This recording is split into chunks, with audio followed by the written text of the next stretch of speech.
साल 1990 से 2024 राम मंदिर विवाद का वो दौर जब राम मंदिर के नाम पर गोलियां चली, दंगे भड़के, राम जन्मभूमि परिसर पर आतंकी हमला हुआ और रामलला कोर्ट भी पहुंचे। 80 के दशक में दो ऐसी घटनाएं भी हुई जिनसे राम मंदिर विवाद का रुख ही बदल गया। 1 जुलाई 1989 को उत्तर प्रदेश हाईकोर्ट के पूर्व जज देवकीनंदन अग्रवाल ने खुद को राम मित्र और रामलला विराजमान को न्यायिक व्यक्ति बताते हुए विवादित जमीन पर रामलला का दावा पेश किया। इसी साल नवंबर में कांग्रेस सरकार की परमिशन से अयोध्या में विवादित ढांचे के पास शिलान्यास किया गया। मुस्लिम पक्ष ने इसका विरोध किया तो भाजपा को मुद्दा मिल गया। भाजपा नेता लालकृष्ण आडवाणी ने राम मंदिर के लिए 25 सितंबर 1990 को सोमनाथ से रथ यात्रा शुरू की। 20 अक्टूबर को इसे अयोध्या पहुंचना था, मगर बिहार में रथ यात्रा को रोक आडवाणी को गिरफ्तार कर लिया गया।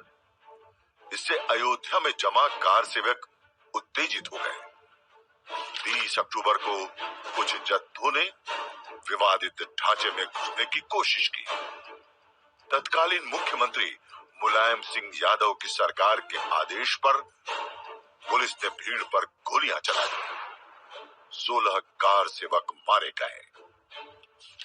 1991 में यूपी की सत्ता में भाजपा आई। उधर मंडल कमीशन की रिपोर्ट लागू होने से देश में अगड़ा बनाम पिछड़ा राजनीति तेज हो रखी थी। कल्याण सिंह सरकार ने विवादित 2.77 एकड़ जमीन को कब्जे में ले लिया और 42 एकड़ जमीन विश्व हिंदू परिषद को लीज पर दे दी। फिर 6 दिसंबर 1992 को वो घटना हुई जिसने अयोध्या की सूरत ही बदल दी। इस दिन के बारे में एजी नूरानी अपनी किताब Babri Masjid a matter of national honour में लिखते हैं। 6 दिसंबर की सुबह लाखों कार सेवक अयोध्या पहुंचे। नारे लग रहे थे, मिट्टी नहीं खिसकाएंगे, ढांचा तोड़ कर जाएंगे। कार सेवकों की भीड़ ने 6 घंटे के अंदर ही मस्जिद का ढांचा गिरा दिया। इस घटना से देश भर में दंगे भड़क गए। यूपी में कल्याण सिंह की सरकार बर्खास्त कर दी गई। आडवाणी, कल्याण सिंह समेत कई भाजपा नेताओं पर केस दर्ज हुए। ढांचा टूटने के बाद रामलला को एक टेंट में रखा गया था। अगले 27 साल वो टेंट में ही विराजे। ढांचा गिराने की सीबीआई ने जांच शुरू की। अदालतों में केस खिंचता रहा और राम मंदिर आंदोलन का स्वर धीमा पड़ता गया। मंदिर आंदोलन की चिंगारी को फिर 10 साल बाद हवा मिली। साल था 2002। गुजरात के गोधरा कांड ने देश में राम मंदिर की चर्चा तेज कर दी। इसी साल इलाहाबाद कोर्ट ने राम जन्म स्थान स्वामित्व विवाद में सुनवाई शुरू की। 2003 में कोर्ट ने एएसआई को सर्वेक्षण का आदेश दिया।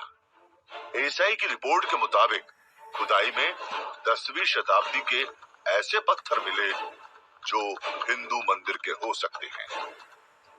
2010 में इलाहाबाद हाईकोर्ट ने विवादित जमीन को निर्मोही अखाड़े, सुन्नी वक्फ बोर्ड और रामलला विराजमान में बांटने का फैसला सुनाया। लेकिन 6 महीने बाद ही सुप्रीम कोर्ट ने इस फैसले पर रोक लगा दी और राम मंदिर से जुड़े मामलों में खुद सुनवाई करने का फैसला किया। 2014 लोकसभा चुनाव में भाजपा बहुमत के साथ सत्ता में आई। सुप्रीम कोर्ट की कार्यवाही भी तेज हो गई और 2019 में सुप्रीम कोर्ट की 5 जजों की बेंच ने अयोध्या राम जन्मभूमि मामले में अपना फैसला सुनाया।